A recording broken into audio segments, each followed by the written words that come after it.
नमस्कार, मैं डॉक्टर श्रद्धा वशिष्ठ आपका सबकी शिक्षा में बेहद स्वागत करती हूँ। आप सभी को मैंने एक जानकारी दी थी, एक नोटिफिकेशन की, जो कि अप्रैल के महीने में जारी हुई थी, जिसमें यह कहा गया था कि विधानसभा में मामला उठा है उन बच्चों के बारे में जानकारी प्राप्त करने से संबंधित जो बच्चे EWS कैटेगरी, DG कैटेगरी और children with special needs category के तहत प्राइवेट रिकॉग्नाइज अनएडेड स्कूल्स में दाखिला प्राप्त करते हैं, जो सरकारी जमीन पर नहीं बल्कि प्राइवेट लैंड पर बने होते हैं। विधानसभा ने यह इच्छा जाहिर करी कि एक सर्वे करवाया जाए, जिसके माध्यम से पता किया जाए उन बच्चों की शिक्षा के बारे में, कक्षा 8वीं की शिक्षा के बारे में, कक्षा 8वीं के बाद की शिक्षा के बारे में, जिन्होंने EWS कैटेगरी, DG कैटेगरी और children with special needs category के तहत प्राइवेट रिकॉग्नाइज्ड अनएडेड स्कूलों से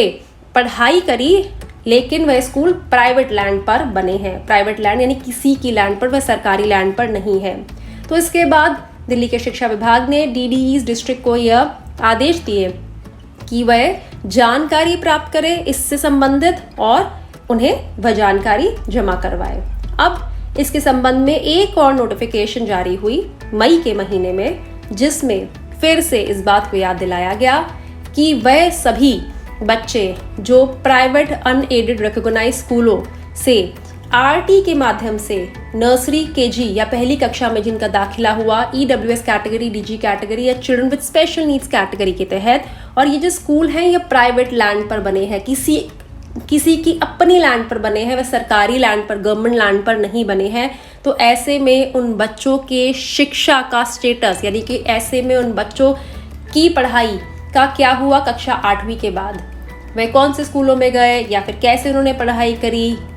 इत्यादि, जो भी उनके शिक्षा से संबंधित स्टेटस है, वह स्टेटस जानना चाहता है। खुद विधानसभा में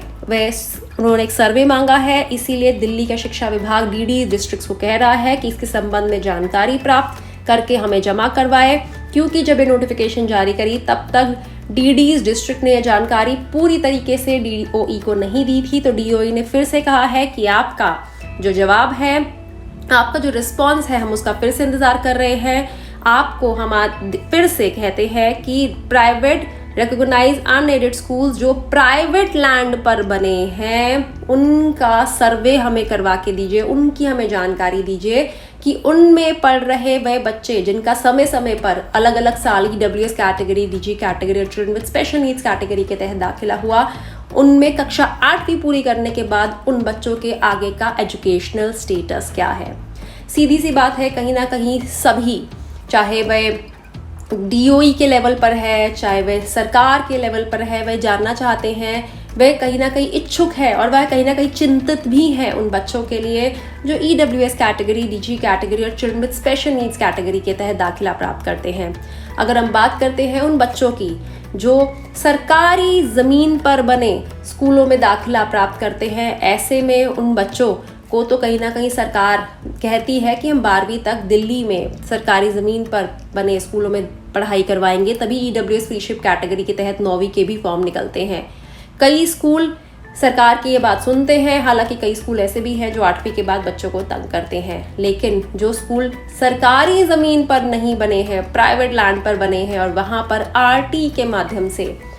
माध्यम से वह दाखिला देते हैं, तो वह 8वीं के बाद बच्चों का क्या होता है, क्या वह स्कूल आगे उन बच्चों को पढ़ाते हैं या फिर वह बच्चे सरकारी स्कूलों में दाखिला ले लेते हैं या फिर वह बच्चे ड्रॉप आउट हो जाते हैं, उनकी पढ़ाई आगे छूट जाती है, वह किसी काम धंधे में लग जाते हैं। तो ये सारी जानकारी सरकार जानना चाहती है, क्योंकि यही बच्चे देश का भविष्य है और ज़रूरी है जानना इन बच्चों के साथ क्या हो रहा है, ताकि उसके आधार पर आगे की रणनीति तैयार की जाए, ताकि